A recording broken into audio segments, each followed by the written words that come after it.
प्रिय श्रद्धालुओं, जय श्री राम, जय श्री राधे राधे, जय श्री कृष्ण, जय श्री महाकाल। इस प्रवचन में आपको श्रवण कराएंगे यम गीता। श्री मैत्रेय जी बोले, हे गुरु, मैंने जो कुछ पूछा था वह सब आपने यथावत वर्णन किया है। अब मैं एक बात और सुनना चाहता हूँ, वह आप मुझसे कहिए। हे महामुने, सातों द्वीप, सातों पाताल और सातों लोक, ये सभी स्थान जो इस ब्रह्मांड के अंतर्गत है, स्थूल सूक्ष्म, सूक्ष्मतर, सूक्ष्माति सूक्ष्म तथा स्थूल और स्थूलतर जीवों से भरे हुए हैं। हे मुनि सत्तन, एक अंगुल का 8वां भाग भी कोई ऐसा स्थान नहीं है जहाँ कर्म बंधन से बंधे हुए जीव न रहते हो। किंतु हे भगवंत, आयु के समाप्त होने पर ये सभी यमराज के वशीभूत हो जाते हैं और उन्हीं के आदेशानुसार नरक आदि नाना प्रकार की यातनाएं भोगते हैं। तदनंतर पाप भोग के समाप्त होने पर वे देवादि योनियों में घूमते रहते हैं। सकल शास्त्रों का ऐसा ही मत है। अतः आप मुझे वह कर्म बताइए जिसे करने से मनुष्य यमराज के वशीभूत नहीं होता। मैं आपसे यही सुनना चाहता हूँ। श्री पराशर जी बोले, हे मुने, यही प्रश्न महात्मा नकुल ने पितामह भीम से पूछा था। उसके उत्तर में उन्होंने भी जो कुछ कहा था वह सुनो। भीष्म जी ने कहा, हे बस, पूर्व काल में मेरे पास एक कलिंग देशीय ब्राह्मण मित्र आया और मुझसे बोला, मेरे पूछने पर एक जातस्मर मुनि ने बतलाया था कि ये सब बातें अमुक अमुक प्रकार की होंगी। हे बस, उस बुद्धिमान ने जो जो बातें जिस जिस प्रकार होने को कही थी वे सब ज्यों की त्यों हुई। इस प्रकार उसमें श्रद्धा हो जाने से मैंने उससे फिर कुछ और भी प्रश्न किए और उनके उत्तर में उस दुष्श्रेष्ठ ने जो जो बातें बतलाई उनके विपरीत मैंने कभी कुछ नहीं देखा।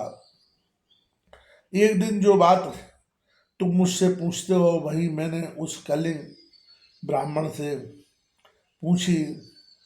उस समय उसने मुझे मुनि के वचनों को याद करके कहा कि उस जातिस्मर ब्राह्मण ने यम और उनके दूतों के बीच में संवाद हुआ था, वह अति गूढ़ रहस्य मुझे सुनाया था। यही मैं तुमसे कहता हूँ। आगे चर्चा होती है। कालिंग बोला, अपने अनुचर को हाथ में पास लिए देखकर यमराज ने उसके कान में कहा, भगवान मधुसूदन के शरणागत व्यक्तियों को छोड़ देना, क्योंकि मैं वैष्णवों से अतिरिक्त और सब मनुष्यों का ही स्वामी। देव पूज विधाता ने मुझे यम नामक नाम से लोगों के पाप मृत्यु का विचार करने के लिए नियुक्त किया है। मैं अपने गुरु श्री हरि के वशीभूत हूँ, स्वतंत्र नहीं हूँ। भगवान विष्णु मेरा भी नियंत्रण करने में समर्थ है। जिस प्रकार सुवर्ण भेद रहित और एक होकर भी कटक, मुकुट तथा कर्णिका आदि के भेद से नाना रूप प्रतीत होता है, उसी प्रकार एक ही हरि का देवता मनुष्य, पशु आदि नाना विधि कल्पनाओं से निर्देश किया जाता है। जिस प्रकार वायु के शांत होने पर उसमें उड़ते हुए परमाणु पृथ्वी से मिलकर एक हो जाते हैं, उसी प्रकार गुण क्षोभ से उत्पन्न हुई समस्त देवता, मनुष्य, पशु आदि उसका अंत हो जाने पर उस सनातन परमात्मा में लीन हो जाते हैं। जो भगवान के मुखारविंद से, जो भगवान के सुरवर बंदित चरण कमलों की परमार्थ बुद्धि से वंदना करता है, घृतावती से प्रज्वलित अग्नि के समान समस्त पाप बंधन से मुक्त हुए उस पुरुष को तुम दूर से ही छोड़कर निकल जाना। यमराज के ऐसे वचन सुनकर पाशस्थ यमदूत ने उनसे कहा, प्रभु, सबके विख्यात भगवान हरि का कीर्तन भक्त, हरि का भक्त कैसा होता है, यह आप मुझसे कहिए। यमराज ने कहा, जो पुरुष अपने वर्ण धर्म से विचलित नहीं होता, अपने सुहृद की विपक्षियों के प्रति समान भाव रखता है, किसी का द्रव्य हरण नहीं करता तथा किसी जीव की हिंसा नहीं करता, उस अत्यंत रागादि शून्य और निर्मल चित्त व्यक्ति को भगवान विष्णु का भक्त कहा जाता है। जिस निर्मल मति का चित्त कलमश रूप मल से मलिन नहीं होता और जिसने अपने हृदय में श्री जनार्दन को बसाया हुआ है, उस मनुष्य को भगवान का अति भक्त समझो। जो एकांत में पड़े हुए दूसरों के सोने को देखकर भी उसे अपनी बुद्धि द्वारा तृण के समान समझता है और निरंतर भगवान का अनन्य भाव से चिंतन करता है, उस नर श्रेष्ठ को विष्णु का भक्त जानो। कहाँ तो स्फटिक मणि शिला के समान अति निर्मल भगवान विष्णु और कहाँ मनुष्यों के हित में रहने वाले राग दोषादि दोष। इन दोनों का सहयोग किसी प्रकार नहीं हो सकता। हिमकर चंद्रमा के किरण जाल में अग्नि तेज की उष्णता कभी नहीं रह सकती।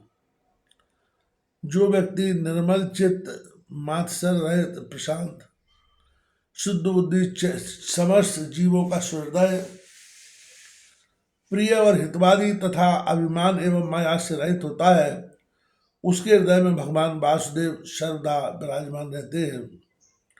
उस सनातन भगवान के हृदय में विराजमान होने पर पुरुष इस जगत में सौम्य मूर्ति हो जाता है।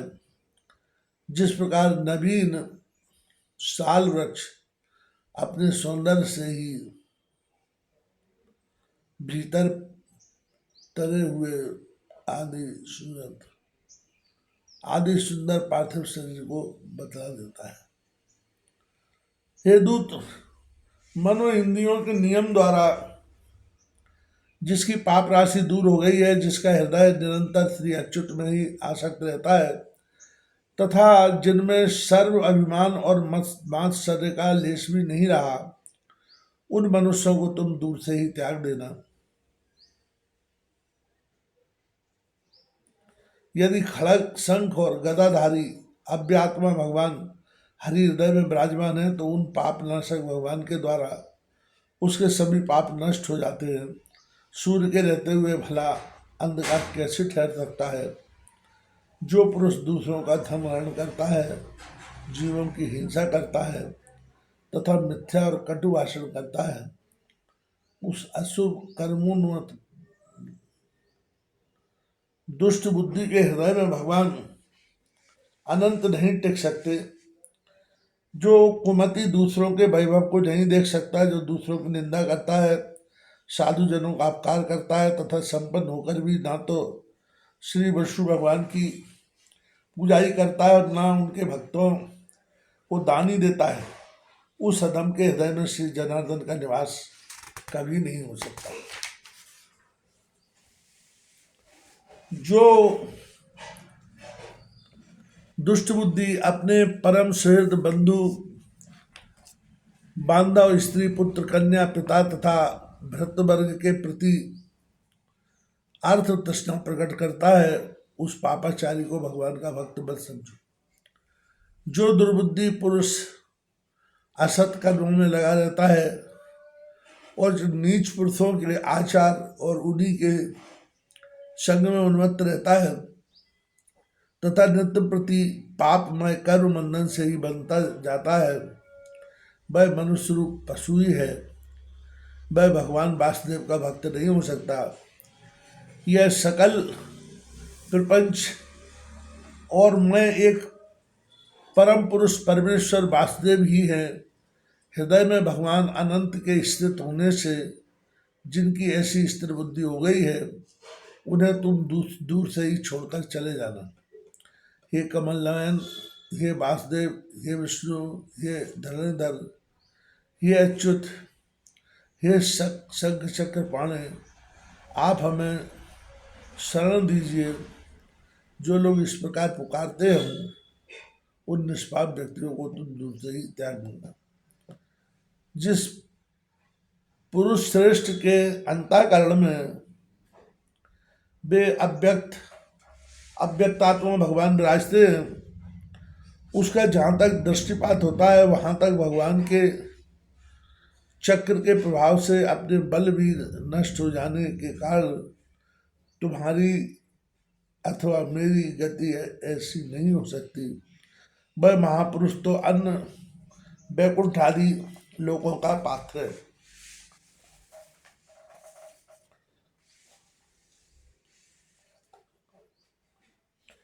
कालिंग बोला, हे गुरुवर, अपने दूत को शिक्षा देने के लिए सूर्यपुत्र धर्मराज ने उससे इस प्रकार कहा। मुझसे यह प्रसंग उस जातस्मर मुनि ने कहा था और मैंने यह संपूर्ण कथा तुमको सुना दी। भीष्म जी बोले, हे नकुल, पूर्व काल में कलिंग देश से आए हुए उस महात्मा ब्राह्मण ने प्रसन्न होकर मुझे वह सब विषय सुनाया। हे वत्स, वही संपूर्ण वृत्तांत जिस प्रकार इस संसार सागर में एक विष्णु भगवान को छोड़कर जीव का और कोई भी रक्षक नहीं है, मैंने ज्यों का त्यों तुम्हें सुना दिया। जिसका हृदय निरंतर भगवत पारायण रहता है उसका यमदूत, यमपाश, यमदंड अथवा यम आत्मा कुछ भी नहीं बिगाड़ सकते। श्री पाराशर बोले, हे मुनि, तुम्हारे प्रश्न के अनुसार जो कुछ यम ने कहा था वह सब मैंने तुम्हें भली प्रकार सुना दिया। अब और क्या सुनना चाहते हो?